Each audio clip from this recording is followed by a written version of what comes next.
early life and career. It was in 1954 that he won his first leading film part with Jack Hawkins in one of the greatest war films ever made. So your first film part was in The Cruel Sea? That was my very, very first film. Bang into a leading part, which was pretty exciting. We made most of it down in the English Channel. We went down to Plymouth first, and we went off round the Eddystone Lighthouse. The difficulty was avoiding the lighthouse all the time, the back of the shot, you know. How did you manage, though? Because you had to go in the water, and you've got this awful thing, negative buoyancy, haven't you? Yeah, well, I can't swim, you know, see. And all the time when I was young, I mean, everybody said, don't be so silly, of course you can swim. I mean, and I had one or two nasty moments on the Cruel Sea, because whenever as a child I'd been in a swimming pool, I could never succeed. I thought everybody else I knew could swim perfectly. And I didn't discover until 2 or 3 films later when I made one called Above Us the Waves, about submarines, when we had to go through a submariners training course at Gosport, when I discovered that I have a genuine thing called negative buoyancy. I mean, nobody believes it, but I got negative buoyancy, which actually means that when a normal person, like just yourself, lies flat on their back, totally relaxed in a swimming pool, your extremities just break the surface. You know, your nose, well, I mean, you'd be slightly different from me, but I mean, your toes are sticking up above the surface. And when I lie flat on my back in the same swimming pool and relax, I'm 3 inches under the surface, which I can tell you is 4 inches too low. And I found that I can swim as far as I can hold a breath. I can do easily the width of the swimming pool or something, because I'm swimming underwater. And a good 75% of my energy in doing the breaststroke is in keeping my head up and out of the water, otherwise I'm just beautifully under it. And when we were doing the Cruel Sea, there's nasty moments in that, because we came to the evacuation of the sinking ship, the Compass Rose, which we shot in an enormous open-air tank at Denham Studios, an acre in size.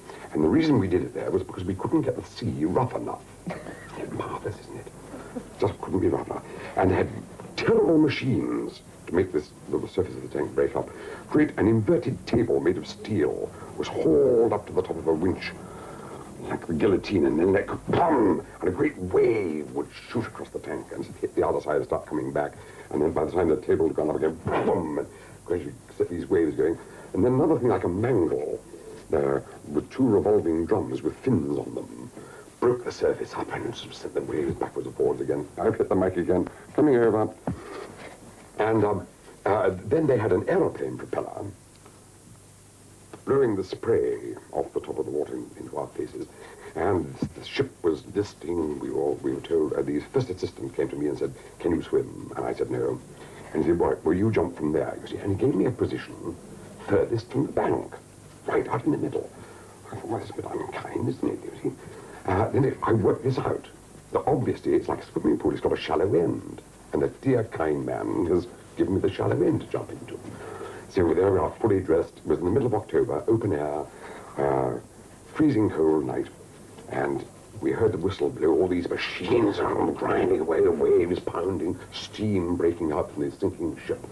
And I climbed to the side of the ship, jumped about 10 feet down into the water, and I flexed my knees, ready to land in the shallow end, you see. And I went, I was down in 10 feet of water, you see. And it turned out the first assistant thought I was joking when I said that I couldn't swim. And I thought, what do I do? What do I do? I remember what to do. You know, I sort of started this. But I was trying to fight against the wave machine. So every time I was doing this, every time I came up, I was moving nowhere, actually going backwards. And everybody else, all the swimmers in the company, were climbing out at the other end. And they started to switch off the lights. They said, okay, that's a wrap, great. And somebody said, just a minute, where's Doppel? And there was I back in the tank. And thank goodness, Jack Hawkins, bless his heart, fully dressed, well, went through, he'd just done the same shot, jumped back in again, swam over and brought me out. Because otherwise it might have been the end of me. Could well have been the end of me. Didn't they eventually put a swimmer underneath you? That's a terrible story. Well, yes, one should hardly admit that. It's too embarrassing, really. But look, I mean, just don't tell any of your friends about this if anyone asks you. But the point was that the leading players of the film were supposed to be shown in close-up, swimming away from the sinking ship. And they we decided, the director decided to do all of the principals swimming past the camera. He can then get the scissors in and use any of those shots wherever he wants them, you see. And so we're waiting out of shot. It was Jack Hawkins, Denham Elliott, Stanley Baker, me. And he said, right, action. It's in the middle of the night. We're doing the shot, and the camera is focused on a section of water, and through the shot swam Jack Hawkins, Denham Elliott, a break, Stanley Baker, you see. And as it started cut, we'll have to go again, Donald, we didn't see you. I said, but I swam past. He said, well, we didn't see you. So do it again. Right, action, Jack Hawkins, Denham Elliott, a gap, Stanley. He said, where were you, Donald? I said, I swam past. Well, you see, I was swimming underwater. Beautifully underwater. And the only way they could get the shot was for a stunt man we had on the film, Frankie Howard by name. Never forget it, not the famous comedian Frankie Howard, stunt man. And Frankie took a great breath out of shot, and he swam breaststroke, and I lay on his back doing the crawl. And then I'm going past the camera, apparently swimming, but nobody knows that I'm actually, don't please tell anyone about this, but I was actually lying on Frankie's back. That was all part of the rankery, as you called it. The rankery, yes. What about MGM? Because you were leased to MGM, weren't you, from Mogambo? My second film was Mogambo for MGM. Which I sat through, the whole of it. Did you really? I did. You've got a lot to answer for. I'm sorry about that. Did you mean originally or just recently? Just recently. It has been shown on television quite a bit, yes. Oh, it was an exotic location. Well, the extraordinary thing with that is that I just made this. Well, I hadn't finished the cruelty, but I had an enormous amount of publicity of this unknown young actor getting the leading part in this first film, and a great classic film at that, Cruelty. And Hollywood got to hear about that, and I was asked to appear in Mogambo with Clark Gable, Ava Gardner, Grace Kelly, and I was to play Grace Kelly's husband, and directed by somebody called John Ford. I didn't know that directors mattered, but apparently this man was quite well known, and I'd never heard of him. But it was arranged that I should meet him at MGM Studios in England when he came over, and I would have lunch with the casting director at 1 o'clock. 2:30, I'm due to meet this great man. So I'm having lunch with the casting director, and at 1:45, a tall, gangling figure arrived at the table. Astonishing get-up, filthy, dirty denim jacket, even dirtier jeans, a pair of plimsolls on his feet, a cap, a sort of baseball cap on his head, and the darkest glasses I've ever seen. I mean, really black glasses. And he was chewing, I can bring mine out, but he got a filthy, nasty, snotty handkerchief. And he came over to the table and he said, "Hi, Irene." Yeah, cheerio. And Irene Howard looked up and said, "Oh, Mr. Ford, this is Donald Sinden." And I thought, John Ford? Oh, God, I'm not due to meet him till 2:30. And I was not ready for it. So I jumped up to him and said, "How do you do?" He said, "Sit down." So I sat down again. And he said, he looked at me and through his dark glasses, I couldn't see what his eyes were doing, but they traveled up and down my body. And he said, "What do you think of your part?" Well, I thought it was a strange question. And I said, "Well, I think it's a frightfully good part." And I'd read it in detail. And I said, one or two things intrigued me about the script. I said, can you tell me why it is on page so-and-so? And he listened to me dribbling on. And I went on for about 10 minutes. And suddenly he broke in and he said, turned to Irene Howard, he said, "Who the hell's this?" And Irene Howard said, "Well, Donald is a very serious actor, you know." And Ford said, "Is he? We'll soon let the hell out of that." Straight at me. And for the next 6 months proceeded to do so. I mean, I was his whipping boy for the next 6 months. I could do nothing right. Everything I did was wrong. It was quite terrifying. Silly things. I mean, I had some boots made for the film. I didn't want them made. I mean, they were made at vast expense by a sort of West End bootmaker of 2 pairs of suede boots, costing hundreds of pounds. And I knew that in the script, we got to wade through a swamp. And he said, "What about the costume?" And I said, "Well, what about those beautiful boots?" I said, "Because what happens when I go through the swamp?" He said, "They'll get wet." Of course, yes. But the film itself is extraordinary. If you think of the animals, for instance, that they had in it. Oh, my dear, yes. Well, it took place, we filmed it in Uganda, and some of it in Kenya, and a lot of it pertained to the catching of gorillas. And if anyone knows, I mean, there are no such things as gorillas in Uganda. So they had to send a second unit off to the Congo, the Belgian Congo, to film gorillas on occasion. So we actually never saw in the film a gorilla at all. It was all cross-cut, you see. And again, a lot of the plot concerned the catching of a black leopard. And the only place you can get black leopards are in South America, not in Africa at all.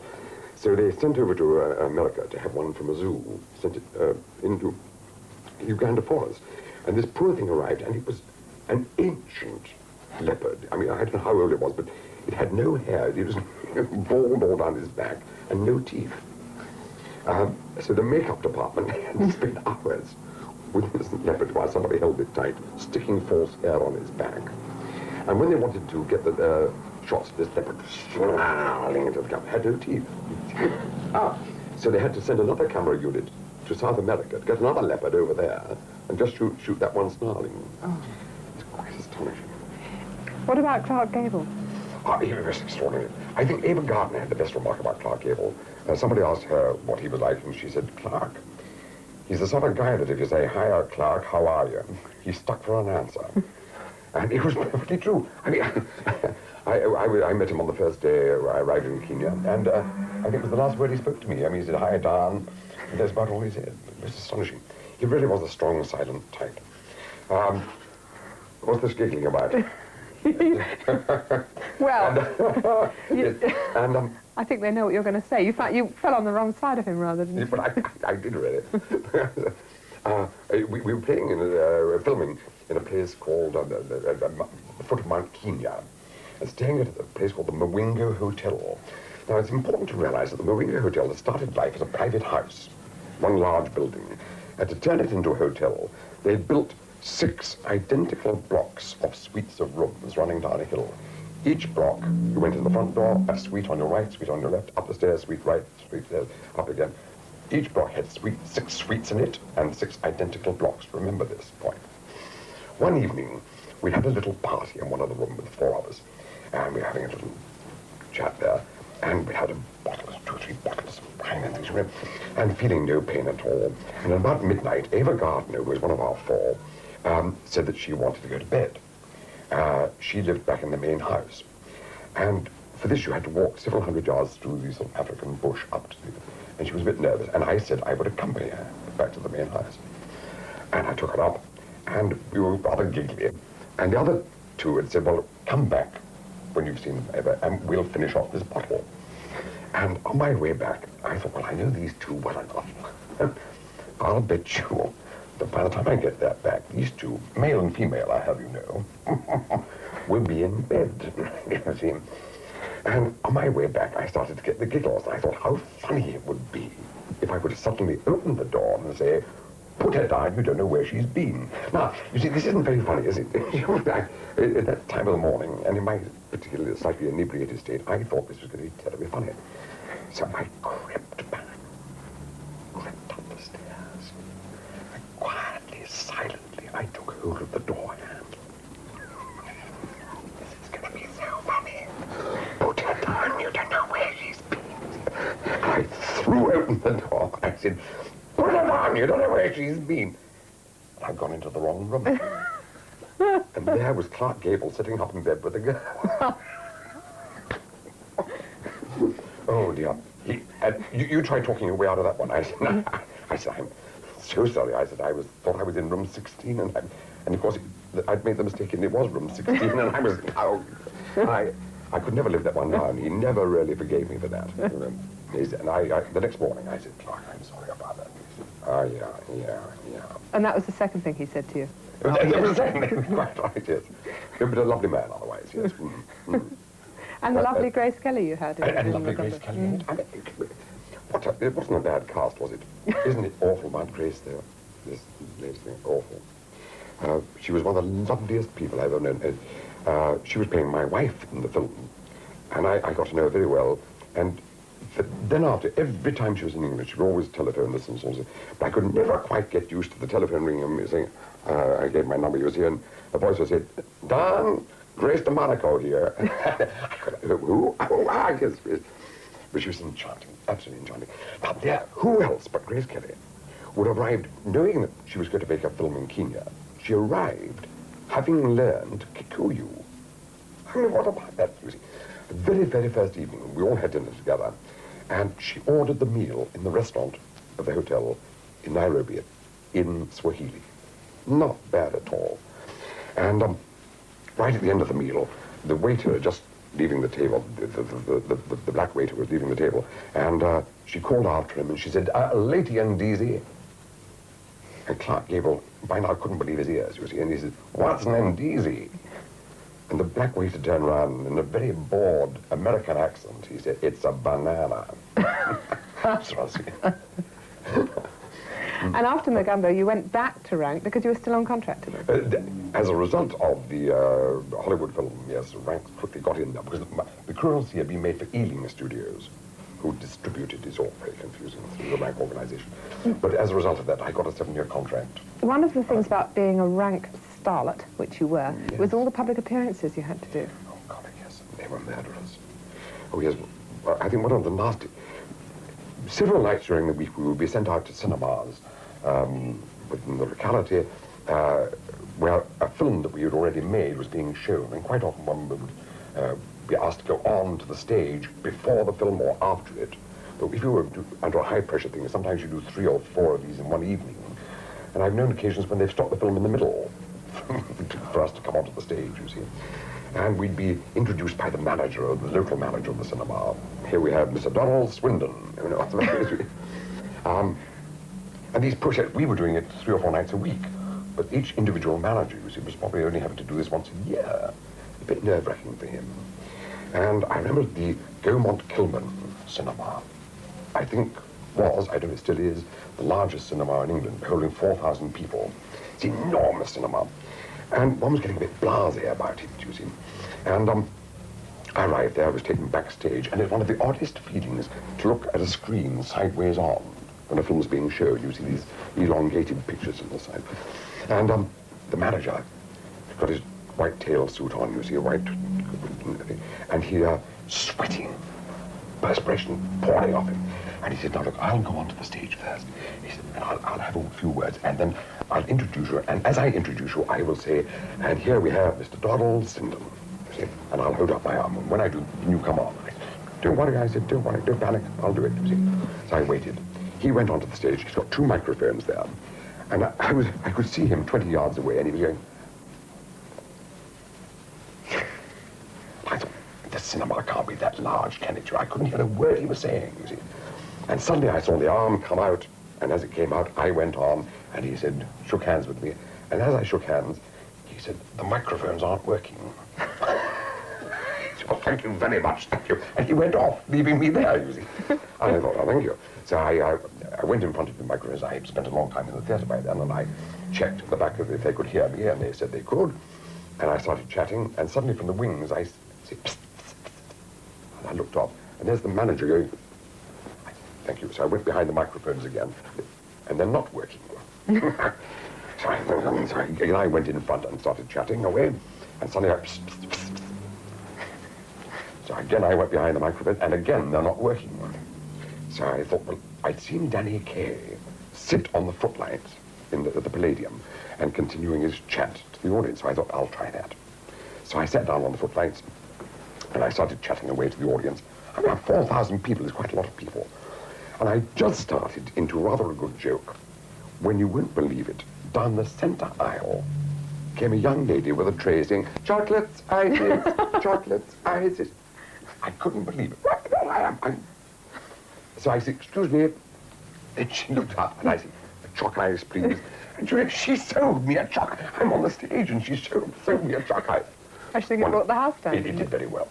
But you see, the trouble was going around every Saturday throughout the summer months, we contract artists were sent to various parts of the country to open church bazaars or garden fetes. And one would arrive in a car and draw up, and you'd be introduced to 25 representatives of the local group. How do you do, how do you do? And then 10 minutes later, you open, you say, I declare this bazaar well and truly open, you see, and then back to London again. And so you met so many people that, and I'm bad at names anyway, that I'm afraid I didn't catch many of the names. On one occasion, I was sent to a large country house down in Surrey, and I was introduced to these 25 local people, and names went through, and I remember the word brigadier going through. And in the little chat, I discovered that not only was Brigadier the president of the society for which the funds are being raised, but he also owned the house and grounds in which the fete was being held. So it would have been sort of politic, at least, to have mentioned his name in my speech. But what was it? And I saw two women sitting over in the corner. I went over and I said, excuse me, I said, can you tell me the name of the brigadier? And one said, yes, Brigadier Brickstable. I said, I'm sorry. She said, Brickstable. I said, I'm sorry, would you mind saying that again? She said, Brigadier Brickstable. And I said, how do you spell that? And she said, B-R-E-A-K-S-T-E-D-D-L-E. And I said, now how do you pronounce it? She said, Brickstable. I said, you must be joking. She said, no, he's my husband. I said, oh, really bad. But you set you rocking back on the heels, doesn't it? You know. However, what a load of rubbish we're talking. But this won't ever be shown on television, will it? Yes, it probably will, you know. It? What's the biggest disaster that's ever happened to you in a theatre? A disaster? Well, I wonder if I can tell the story. I was in a play called Not Now, Darling, at one point, and it showed, it was a perfect example of the difference between acting and real life. Because there was a certain moment in the play when my girlfriend in the play is wearing, apparently, according to the audience, nothing except a fur coat. Of course, she's got clothes underneath, you know. But she was holding the fur coat across herself. And she said, I forget what her blackmailing thing was. She said, if you don't do it, I will take this coat off and stand here. She had what you call, I think you girls call a waspy. A body stocking, I should think. It's like a corset thing, yes, you know, a waspy from which you held up stockings, you know. Like a bra at the top and, yes, a waisty, a waspy, yes. And this had buttons down the front. She said, if you don't do as I say, I will remove this and she'll be stark naked. And we had to say, no, no. And she said, will you? 1, 2, 3. And at that moment, she turned her back to the audience, removed the waspy, turned round, holding the coat, holding up the waspy. To all intents and purposes, to the audience, she is stark naked beneath this, you see. As I say, she was wearing pants and stockings and things. But Bernard Cribbins, who was the other actor, and I had to say, no, and hide down her face. Well, on this particular occasion, the actress playing the part was suddenly ill. Her understudy was to play the part suddenly. And she was much better, how shall I say this? She was much better built than I understand. the other girl, you see. But she hadn't got a special waspy. She was still wearing the other girl's waspy. And she was sort of bulging out of it. And she said, if you don't do as I say, I will 1, 2, and the poor thing couldn't stand the strain. You see, went, you see, disclosing a pair of, oh my dear, it was beautiful. And instead of Bernard Cribbins and I going, no, we both always went, what? You see, obviously, acting is different from real life. It is indeed. And can't you imagine the audience that after that performance going home and saying, you've got to go and see this play, you have no idea what happened. For a young person coming into the theatre today, what sort of advice would you give them? Oh, don't. No, because it's an awful profession at the moment. I mean, the extraordinary thing is, I do get people asking me, how can I become an actor? And I say, well, why do you want to? And they say, well, because I love acting. And I say, well, if you love it, be an amateur. Because an amateur, you can do a lot of acting. If you're a professional, you won't do any. Or you'll be lucky if you do about a week a year, the way unemployment is in the profession at the moment. So far better to remain an amateur. Maybe I should have remained an amateur. Oh dear, what an awful thought. But I wouldn't have known what else to do. But you've been lucky. I've loved it, lucky, and I've loved every minute of it.